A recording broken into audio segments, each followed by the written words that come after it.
Africa, unite, 'cause we're moving right out of Babylon, and we're going to our father's land. Yeah.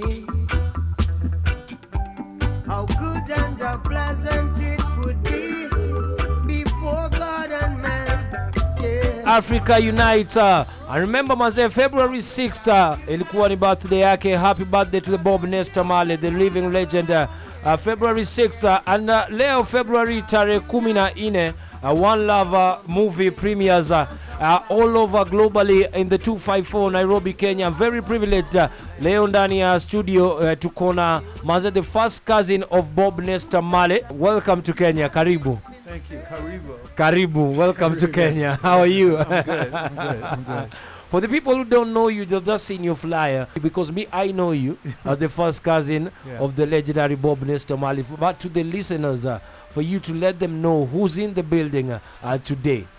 So I'm James Malcolm, first cousins with Bob. We share our mothers or sisters.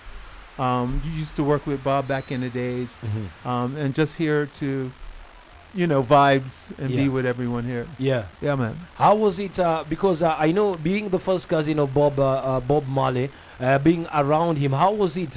Because the spirit of Bob Marley, we are feeling it today inside Ghetto Radio. Yeah, how man. was it living with Bob Marley? How was he? It was great. He's a cousin. So you know how you have your brother and sisters, brother cousins, sister cousins? Yeah. It was that same vibes. Yeah. We played basketball, football, did music. Yeah. So, growing up together was a major experience, but I didn't see the legendariness. I see it through your eyes right now. Yeah. Because at the time I just saw my cousin.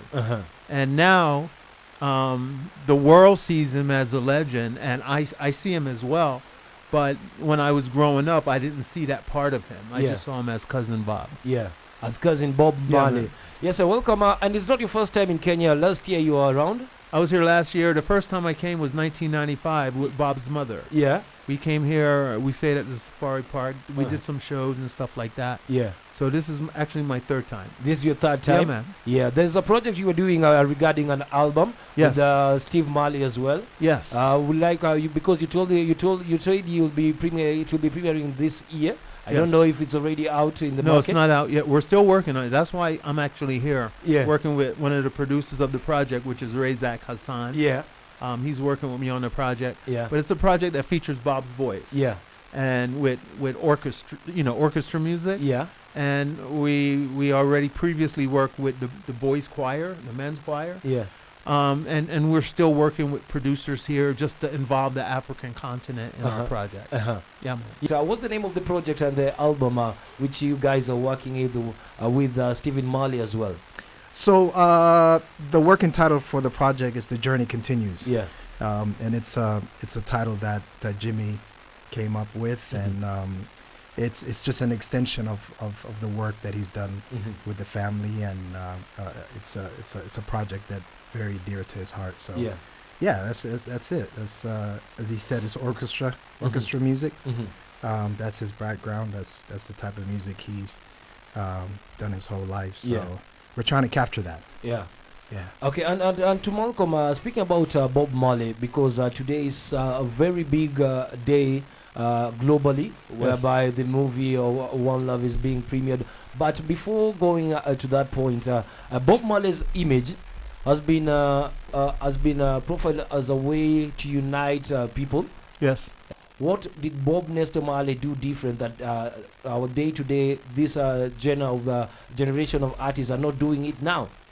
Well, I'm sure everyone is inspired by different musicians. I'm sure Bob inspired the world, but what I know and I could speak for is Bob's positive messages. Yeah. And how he cared about the people. He really cared about Africa. Yeah. So, and I think the music, the message is in the music, and I think the people got that. Yeah. And that's why Bob's music really went, because Bob gave his life for it. Like Bob would take a bullet for the people. So he was that kind of musician who wanted people to get up and stand up for their rights, you know? So he spoke about things that he wanted from the people, that he wanted to relay messages, you know? Yeah. Be strong. Yeah. And you being a close family member to the Bob Marley family. Yes. There is a lot of myths which have been growing around, whereby it has been said like Bob Marley is the CIA who killed him. There's a lot of myths who say Bob Marley died because of cancer. How can you make that straight? So I can't, and I'm gonna say that why, because certain things are out there. Yeah. You know, I experienced certain things. I could only speak about what I know. Yeah. But people are gonna speak. A lot of times I'm around people and they're telling stories that nothing went like that. I just walk away. I know my story, and I know, my cousin died of cancer, but there's a lot of speculations and things like that I really don't like to comment on because I wasn't there to verify. Yeah. Yeah. Oh. So the movie premieres today, Yeah. Globally, obviously, but it's amazing that it's also happening same time in the continent and here in Kenya. We are going to be premiering the movie with Century Cinema at Serit tonight, this evening. So yeah, man, it's a big day. Bob's story is, in theaters, and people are going to be experiencing, that story for the first time. Have you worked with, are there some African artists featured in the movie as well? Not that I mean, the soundtrack. Yeah. I would imagine. I think Wizkid might be in the soundtrack. Oh, really? I I wasn't think so. aware because I was in Jamaica when Steve was working on a soundtrack. But I'm not sure. Yeah. I can't confirm it. You know what? Let me not say that. Let me not say that. Because you've said Wizkid be like, what? I am? Because you said Africa is the root, so I'm kind of surprised. Is there any African artist there, soundtrack in any way? So I saw the movie in October. I saw it with Ziggy, actually, Ziggy and Steve. I don't recall any other music but Bob's. I was there when they was filming, but I had nothing to do. I was just there as a support team. Yeah. But as Ziggy, Sadala, Rita, they're producers. So whatever decision they made during that part, it was them, and they seen fit. Yeah. To do that, and I support that. Okay. And you're into music as well. Is there any album or any type of music you've done with the legendary or the Marley's family? Of course, I did a lot of different things. I did a song called Jambo with Ziggy. Jambo is done in Swahili. Yeah.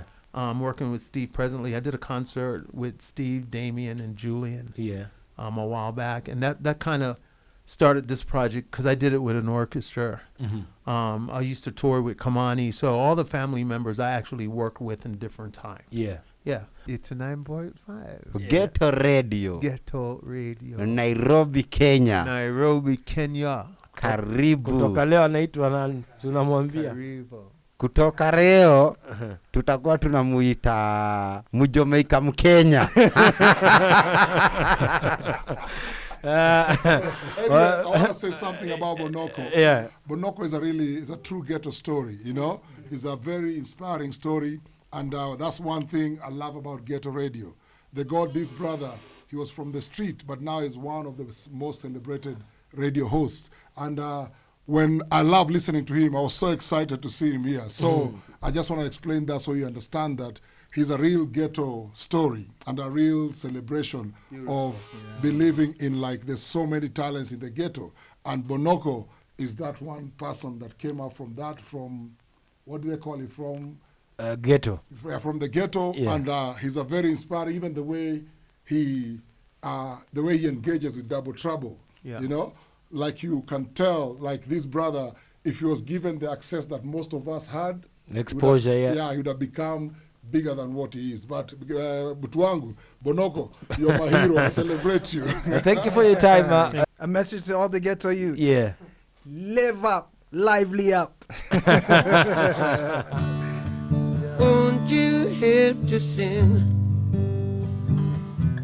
these songs of freedom? 'Cause all I ever have, redemption songs. When you write that,